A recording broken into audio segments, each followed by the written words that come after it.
The fluorescent lights of the police station buzzed overhead as Liam Carter sat in the hard plastic chair, his hands trembling around a styrofoam cup of coffee gone cold. Detective Maria Santos sat across from him, her expression a mixture of disbelief and barely contained fury as she slid a document across the scarred table.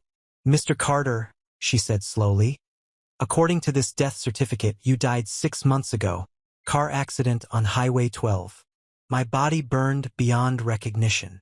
Liam stared at the paper bearing his name, his birth date, and a date of death he'd been very much alive for.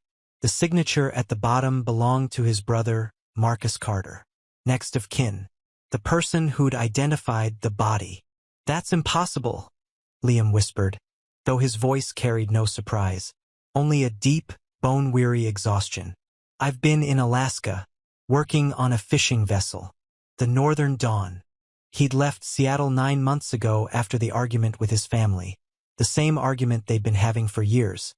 His father's construction company was failing, drowning in debt, and they'd wanted Liam to drain his savings, cash out the life insurance policy their mother had bought for each of her sons before she died.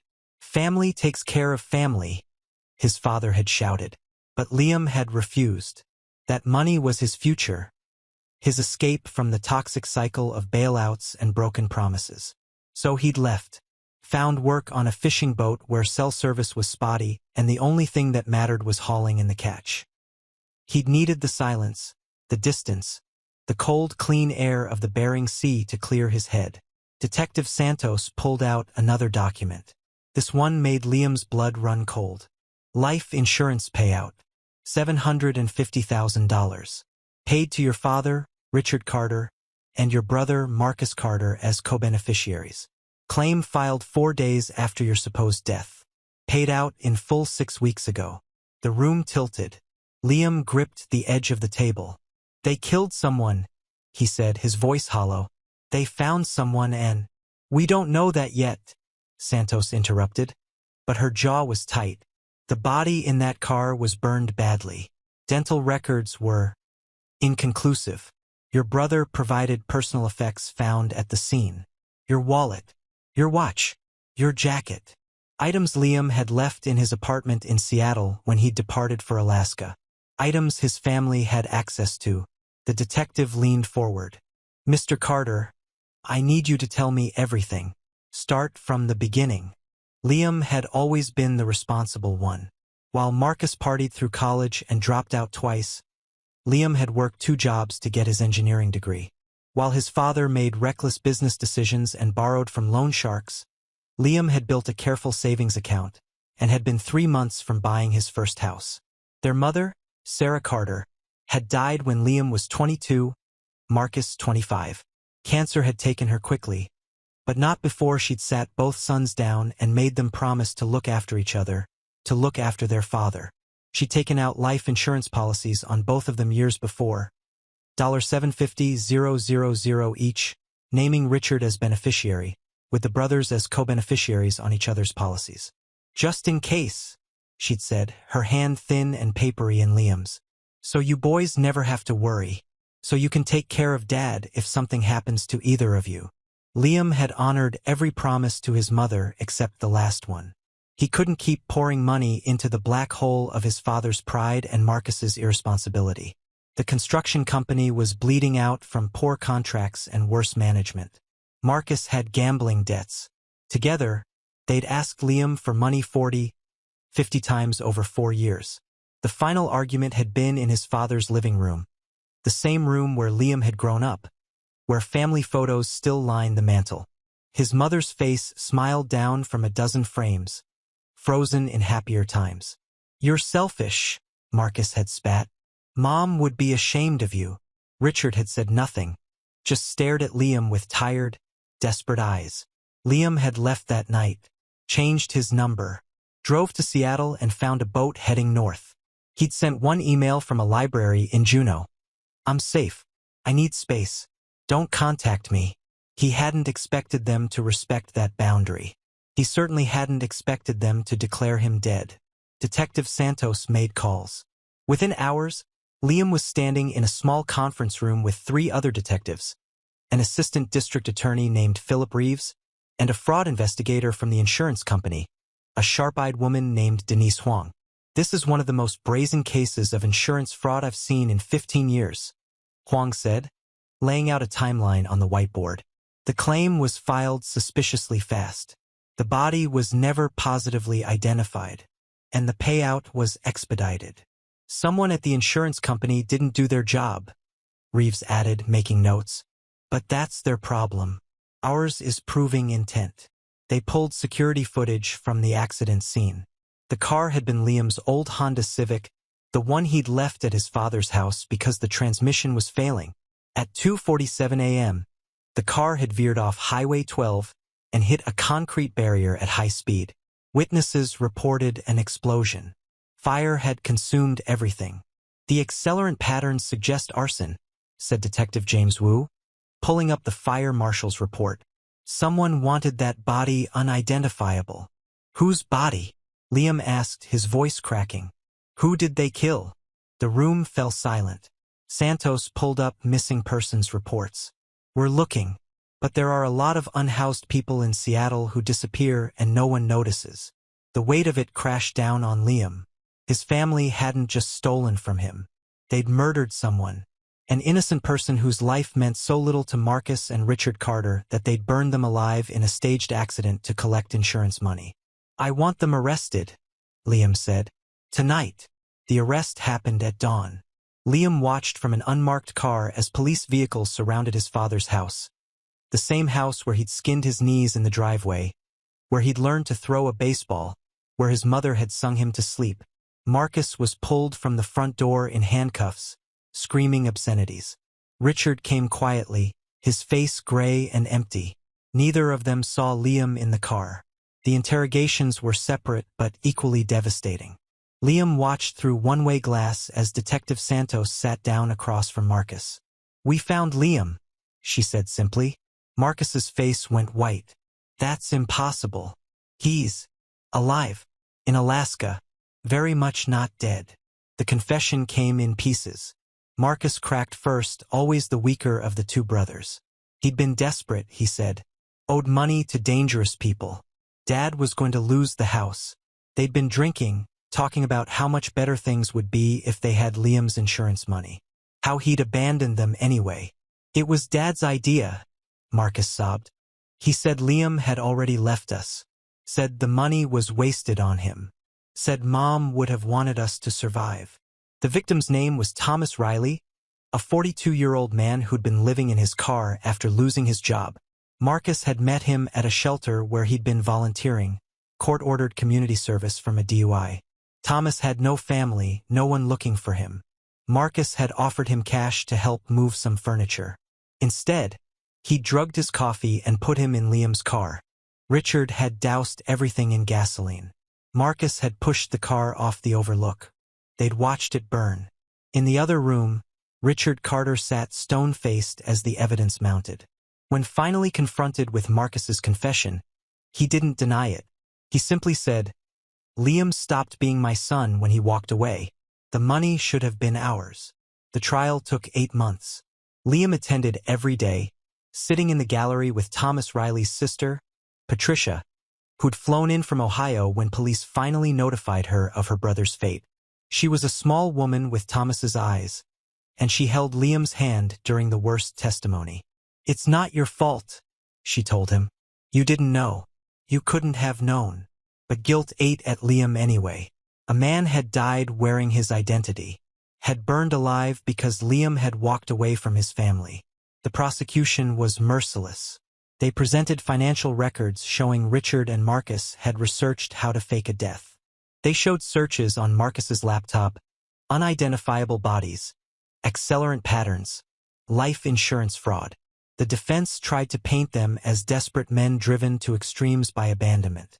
They tried to make Liam the villain, the ungrateful son who'd refused to help his struggling family. Liam took the stand on day 43 of the trial. The prosecutor, a woman named Catherine Mills, walked him through his history. Did you love your family?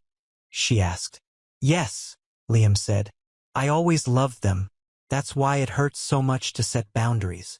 Did you owe them your life insurance money? No. That policy was for my future, my security.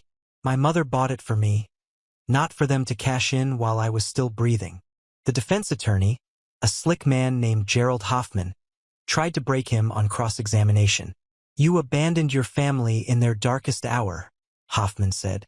I left a toxic situation, Liam corrected.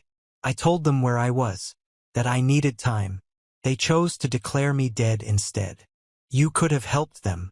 I could have enabled them, Liam said quietly. And I'd been doing that my whole life. My father made bad business decisions. Marcus gambled. I paid for it, over and over. Saying no didn't make me responsible for their choices. Murder did. The jury deliberated for 6 hours. Guilty on all counts. First-degree murder, insurance fraud, conspiracy. Richard Carter, life in prison without parole. Marcus Carter, life in prison with possibility of parole after 30 years. Preparing and narrating this type of story took us long efforts and hard work.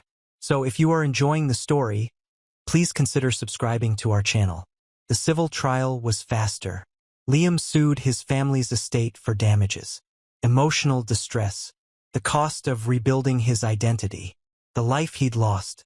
The insurance company, facing their own lawsuit for negligent payout practices, settled immediately. They paid Liam his own policy, $750,000, plus the fraudulent payout they'd made to Richard and Marcus, plus punitive damages. Liam donated half to a foundation for unhoused people in Thomas Riley's name. The rest he invested carefully.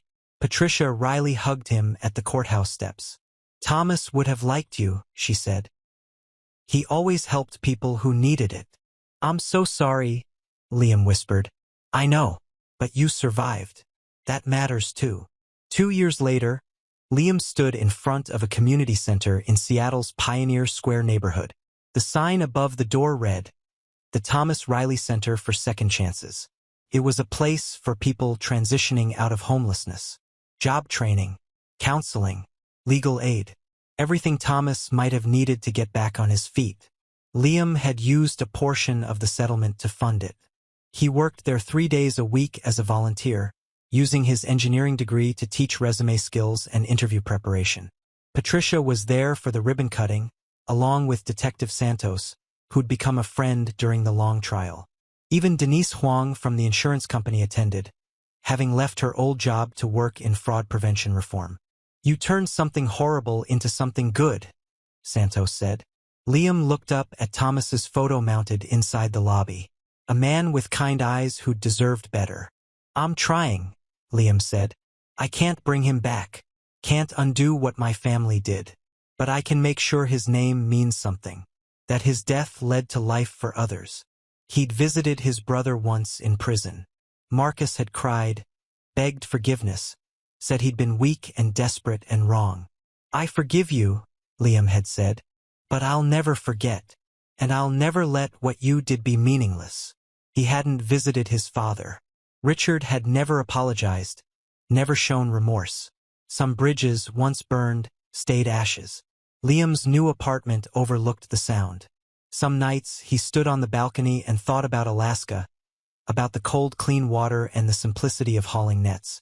Part of him missed it, but he was needed here. People came to the Thomas Riley Center broken and left with hope. That mattered. It had to matter. His phone buzzed. A text from Melissa Park, the woman who ran the center's counseling program. They'd been dating for 3 months, taking things slow, both of them carrying their own scars. Dinner tonight? I want to hear about your day. Liam smiled, typed back, absolutely. My place at 7? He pocketed the phone and walked toward his car. The Seattle rain was starting, that fine mist that blurred the edges of everything. Somewhere across the city, his father and brother sat in cells, paying for their crimes. Somewhere in Ohio, Patricia was probably looking at her own photos of Thomas, missing her brother. And here, in the middle of it all, Liam Carter walked forward. Alive, free, carrying the weight of an innocent man's death, but using it to build something better. He'd learned the hard way that you couldn't save everyone. That love didn't mean setting yourself on fire to keep others warm. Those boundaries weren't betrayal, they were survival. His mother's voice echoed in his memory. Take care of each other. He was, just not in the way she'd imagined. He was taking care of the Thomas Rylus of the world. The forgotten, the vulnerable, the people who deserved a second chance at a first life. And in doing that, he was finally taking care of himself. The rain fell harder as he drove toward home, toward dinner with someone who saw him for who he was now, not who his family had tried to make him. The windshield wipers beat a steady rhythm, washing everything clean. Behind him, the Thomas Riley Center's lights glowed warm against the gray Seattle evening. Inside, 12 people were starting new lives. Tomorrow there'll be more. Liam had been declared dead, but he'd never been more alive. 3 months before the ribbon cutting, Liam had hit rock bottom. The media attention had been relentless. Man rises from the dead to expose family's murder plot, read the headlines. His face was everywhere: news broadcasts, podcasts, true crime YouTube channels. Strangers recognized him at the grocery store. Some offered sympathy. Others asked invasive questions about what it felt like to be murdered by his own blood. He'd been staying in a motel on the outskirts of Seattle, unable to return to his old apartment, unable to afford anything better while the legal proceedings dragged on. The insurance company had frozen all assets pending investigation. His savings were depleted from legal fees, even though the district attorney's office had taken the criminal case. It was Detective Santos who'd found him one evening, sitting in his car in the police station parking lot at 11 p.m., just staring at nothing. She'd knocked on the window. "Carter, you okay?" He hadn't been, but he'd nodded anyway. She'd bought him coffee at an all-night diner. Let him talk. Or rather, let him sit in silence while she talked about her own family. Her uncle who'd stolen her grandmother's entire estate, the years of legal battles, the way betrayal from blood cut deeper than any stranger's knife. "You think you'll never trust anyone again," Santos had said, stirring sugar into her coffee. "But that's letting them win twice. They took your family. Don't let them take your future too." "I don't know how to move forward," Liam had admitted. "Every time I close my eyes, I see Thomas Riley burning, a man I never met, dead because I existed." "No," Santos had said firmly. "Dead because your father and brother chose murder. You didn't put that idea in their heads. You didn't force their hands. They made a choice and it was evil, and that's on them. Not you."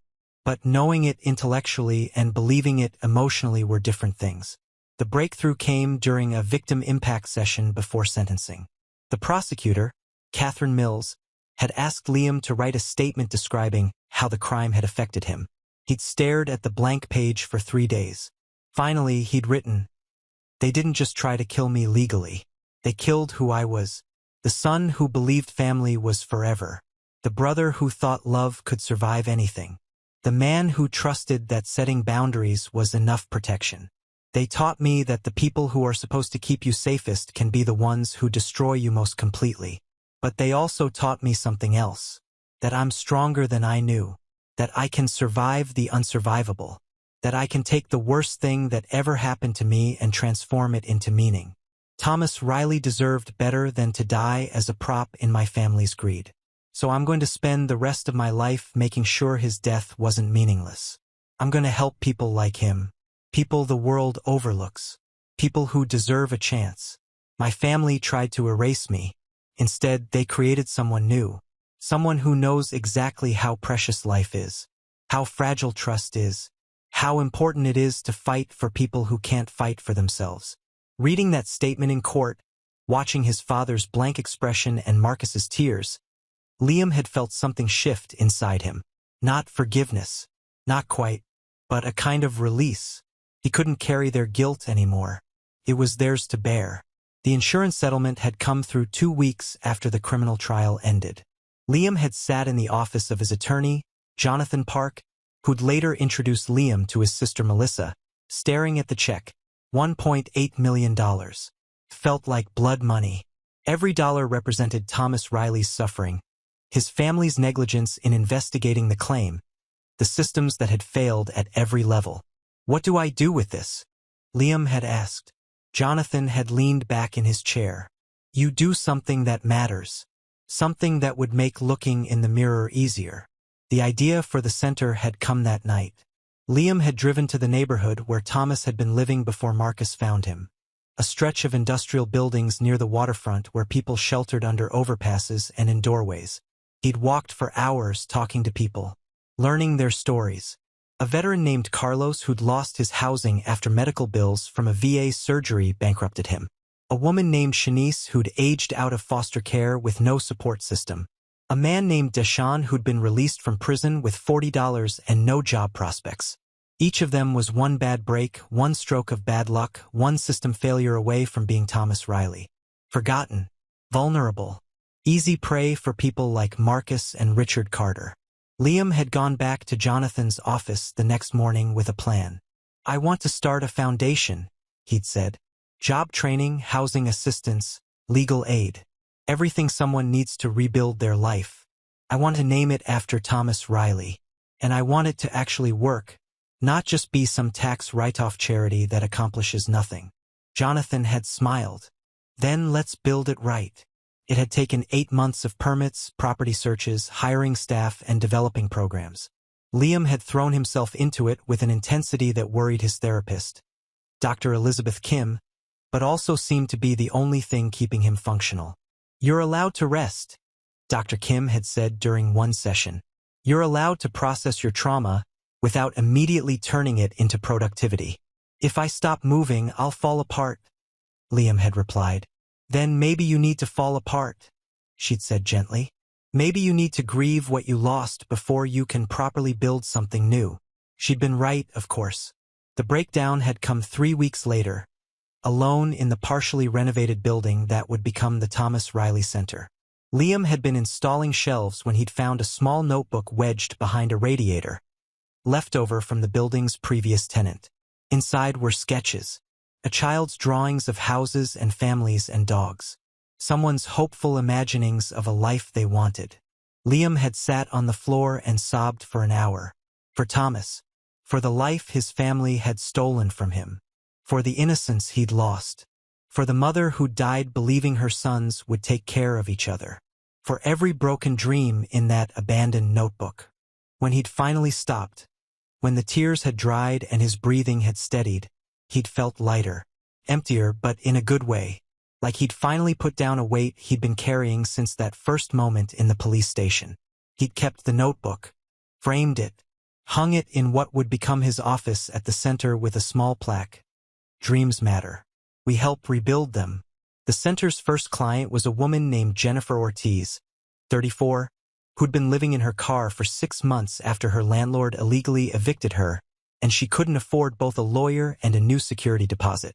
Melissa Park, the counselor Jonathan had recommended, and who turned out to be both brilliant and beautiful, with a sharp wit that made Liam actually laugh for the first time in months, had conducted Jennifer's intake interview.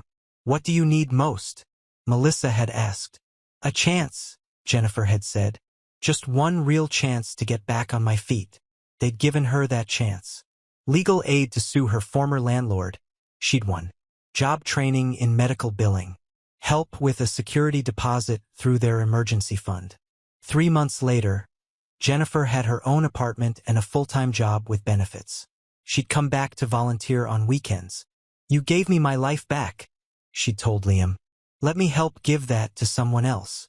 The center grew. Carlos, the veteran, became their facilities manager.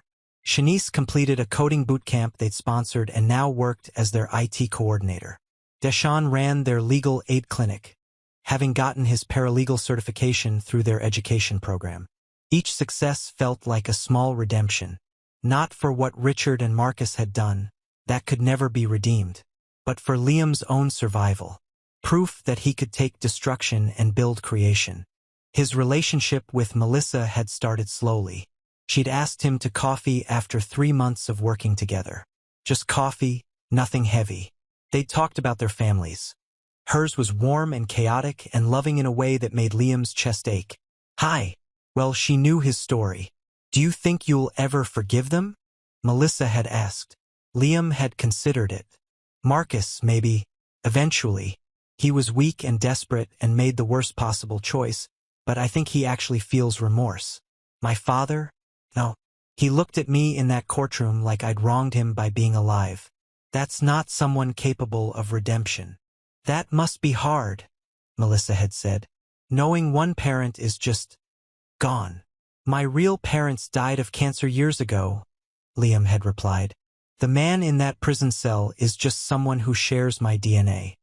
He stopped being my father when he decided my life was worth less than money. Their second date had been at an art gallery, their fifth at a concert. By the sixth, Liam had realized he was falling in love, and it terrified him. What if I can't trust properly anymore? He'd asked Dr. Kim. What if I'm too broken? You're not broken, Dr. Kim had said. You're healing. There's a difference. Broken things don't build community centers and fall in love and choose vulnerability again. You're doing all of that. On their 3-month anniversary, Melissa had cooked dinner at his apartment. The new one, with the view of the Sound, paid for with money he'd earned back through careful work and legal compensation. I need to tell you something, she'd said over dessert. Liam's stomach had clenched. Here it was. The moment she realized he was too much baggage, too much trauma, too complicated. I'm falling in love with you, Melissa continued, and I know your trust was shattered, and I know you're still healing, and I'm not asking you to say it back. I just needed you to know that I see you. The real you, not the headlines or the tragedy, and I think you're extraordinary. Liam had stood up, walked around the table, and kissed her. I'm falling in love with you too, he'd whispered. And it scares me, but I'm done letting fear win. The 1-year anniversary of Liam's resurrection, as Detective Santos jokingly called it, fell on a gray October morning. He'd gone to the cemetery where Thomas Riley was buried. A small plot Patricia had purchased in a peaceful corner with a view of trees. The headstone read, Thomas Michael Riley, brother, friend. He deserved better. Liam placed fresh flowers and sat in the grass. I've been thinking about something, he said to the headstone. About how you died because I lived. About the randomness of it. Marcus could have picked anyone. But he picked you. A breeze rustled through the trees. I can't make sense of it, Liam continued. Can't find meaning in your death, because there isn't any. It was senseless and cruel. But I can find meaning in what comes after. In the people we've helped at the center. In making sure your name represents hope instead of horror. He paused. I hope wherever you are, you know that your sister is doing well. That she's found some peace. That we've become friends. Bonded by the worst thing that ever happened to both of us. The wind picked up. Somewhere nearby, a bird sang. I'm going to keep going, Liam said. Keep building. Keep helping. Not because I owe you, no amount of good deeds will bring you back or balance some cosmic scale. But because it's the right thing to do. And because you deserved a life full of purpose and meaning, and since you didn't get that, maybe I can live enough for both of us. He stayed another hour just sitting, being present, letting the grief and guilt and gratitude wash over him in waves. When he finally left, he felt Thomas's presence in a way he couldn't explain. Not literally, Liam wasn't spiritual in that sense, but metaphorically, symbolically, the weight of responsibility that came with being the one who survived. He could carry that. He was strong enough now. The second confrontation with Marcus happened 14 months into his sentence. Liam hadn't planned to go back. Had sworn after the first visit that he was done. But Marcus had sent letters. Dozens of them. Not asking for forgiveness anymore, but documenting his own journey. He'd started attending therapy in prison. Had joined a restorative justice program, was working through his gambling addiction with a counselor. The letters were raw and honest in a way Marcus had never been in life. I see now what I took from you, one letter read. Not just your identity or your peace of mind, but your ability to trust family, to believe that love is unconditional. I destroyed something sacred, and I don't expect you to ever forgive me. But I want you to know I'm trying to become someone who would never do what I did. Even if it's too late. Even if it doesn't matter. Against his better judgment, against Melissa's gentle caution and Dr. Kim's careful questions, Liam had requested another visit. Marcus looked older, smaller. The prison years had carved lines into his face that made him look more like their father. a comparison that made Liam's skin crawl. "You came," Marcus said, his voice hoarse.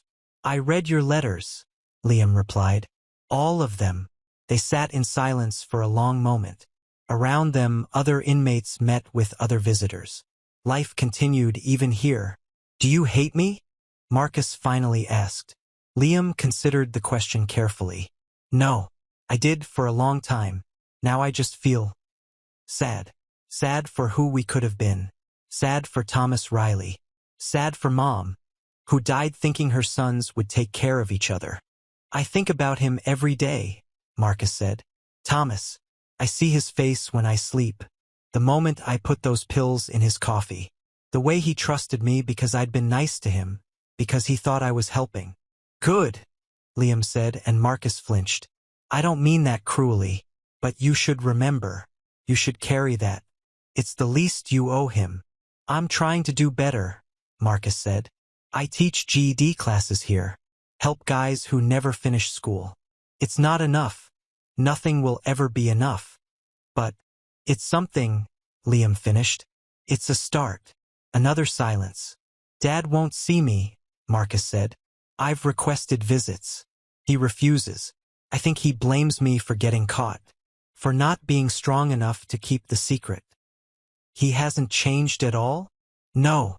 Marcus's eyes were wet.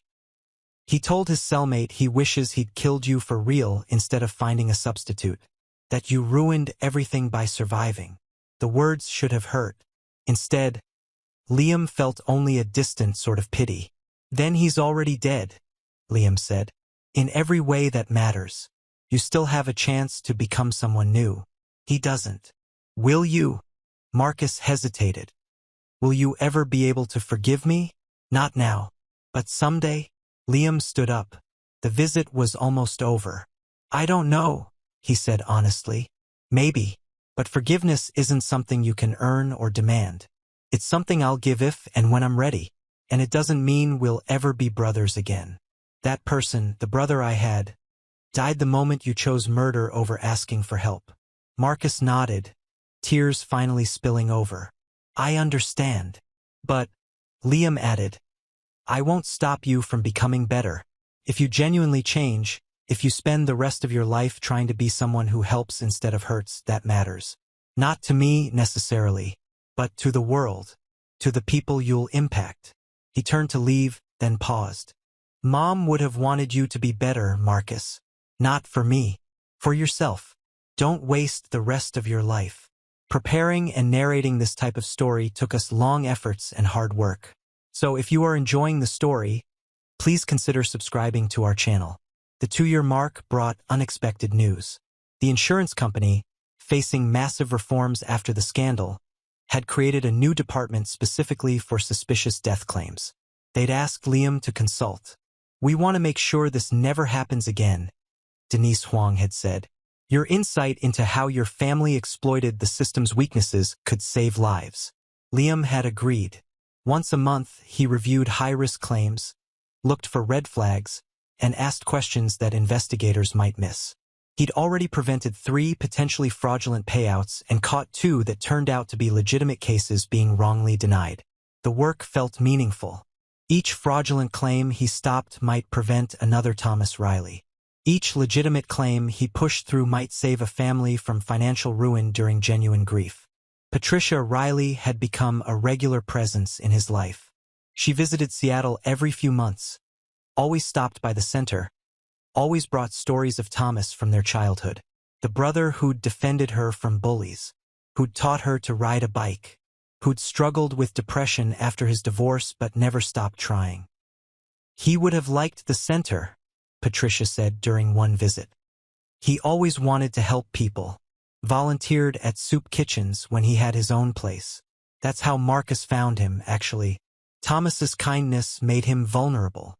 They were sitting in Liam's office, rain pattering against the windows. "I'm sorry I couldn't save him," Liam said. "I'm sorry you had to lose your family to expose what they did," Patricia replied. "We both lost people we loved, but we found each other. That has to count for something." It did. Counted for everything. The day the article appeared in The Atlantic changed everything again. An investigative journalist named Rebecca Torres had spent 6 months researching life insurance fraud, using Liam's case as the centerpiece. The article went viral. The Man Who Rose from the Dead: How One Man's Family Betrayal Exposed Systemic Failures in Insurance Fraud Detection. The article was thorough, fair, and devastating. It detailed not just Liam's case but dozens of others. Families who'd killed for money, companies that paid out too quickly, bodies that were never properly identified.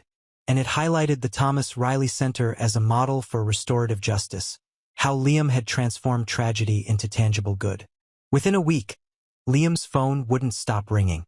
Other survivors of family betrayal, journalists, podcasters, people wanting to donate. A streaming service wanted to option his story. "I can't," Liam told his lawyer. "I can't turn Thomas's murder into entertainment." "What if you controlled the narrative?" Jonathan suggested.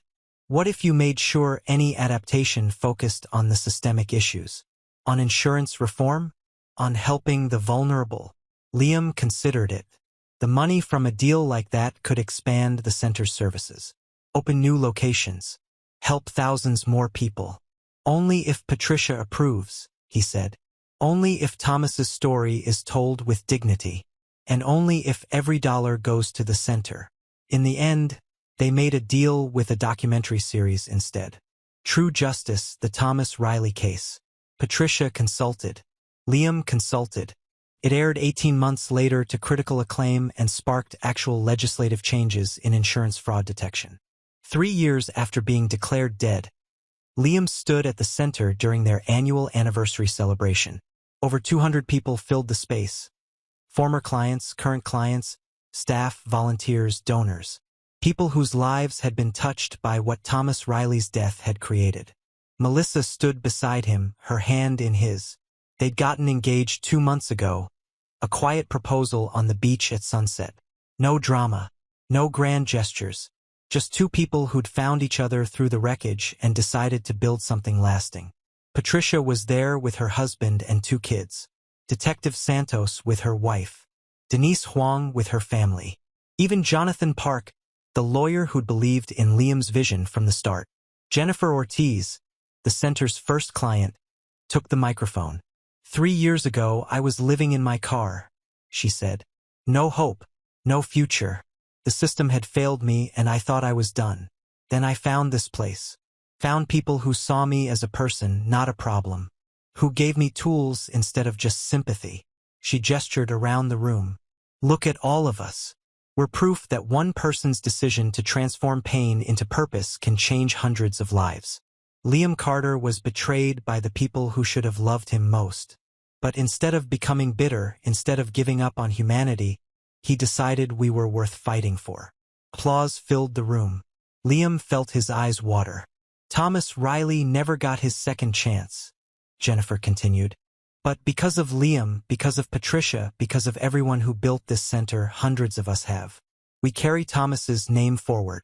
We honor his memory by living the lives he deserved to live." More applause. Melissa squeezed Liam's hand. When the formal program ended and people mingled with food and music, Liam found himself standing in front of Thomas's photo again. The kind eyes, the slight smile.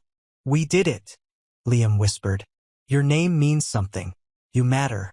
You're not forgotten." A hand touched his shoulder. "Patricia." "Thank you," she said simply. "For what?" "For making sure of my brother's last act. Even though it was forced on him, even though he didn't choose it. For making sure his death led to life. That's all any of us can hope for. Isn't it? That our existence matters. That we leave the world better." Liam hugged her. Over her shoulder, he could see the crowded room. Carlos laughing with Deshawn. Shanice showing someone how to use the computer lab. Melissa talking animatedly with a new client. Detective Santos comparing notes with Denise Huang. All these lives interconnected. All these stories, woven together by tragedy and choice and stubborn hope. His family had tried to erase him, had valued money over blood, greed over love. They'd killed an innocent man and nearly destroyed Liam's faith in humanity. But they'd failed. Liam Carter was more alive than ever, more purposeful, more connected to people who actually deserved his trust and love. And Thomas Riley's name would live forever, attached not to his murder but to his legacy. A center that saved lives, rebuilt futures, and proved that even the darkest betrayal could be transformed into light. The rain had stopped outside. Through the windows, Liam could see Seattle's skyline, lights beginning to glow as evening approached. He was home, finally truly home, not in a building or a city, but in a life he'd built from ashes. In relationships based on truth instead of obligation. In work that mattered. In love that healed. His father and brother sat in cells, but Liam was free. And he was never letting that freedom go.